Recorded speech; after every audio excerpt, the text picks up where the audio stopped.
Des torrents inarrêtables, des maisons détruites, des voitures méconnaissables, voilà les dégâts des derniers jours de tempête dans la vallée de la Vésubie.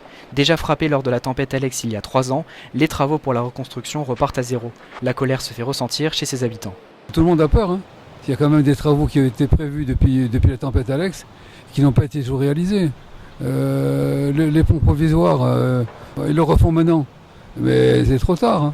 C'est vrai que chaque fois qu'on annonce la pluie, on a l'angoisse quand même qui vient. Parce que bon, on se dit, mais alors qu'est-ce qu'il va encore y avoir ?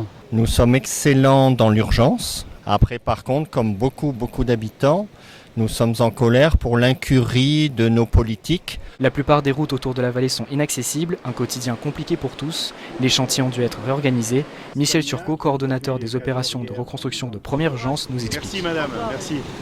On a le village qui a été coupé quasiment en 4. On a donc organisé 2 chantiers. Un chantier nord, le pont Maïssa, qu'on ne voit pas d'ici, qui est derrière la colline, qui récupère la route de la Colmiane et qui monte au Boréon. Et le chantier sud, devant lequel on est là actuellement, c'est le pont de Venançon. Alors par chance, les ponts qu'on avait posés après Alex ont tenu. C'était des installations, on voit, c'est un pont qui permettait de passer des camions de 44 tonnes et il est toujours debout. Fin février 2023, un signalement avait provoqué l'ouverture d'une enquête préliminaire. En avril, certains chantiers dans les vallées de la Vésubie et de la Tinée ont été brutalement mis à l'arrêt, puis une quinzaine d'agents de la métropole ont été suspendus. Pour l'instant, les habitants vont devoir encore attendre avant une totale reconstruction, mais pour combien de temps ?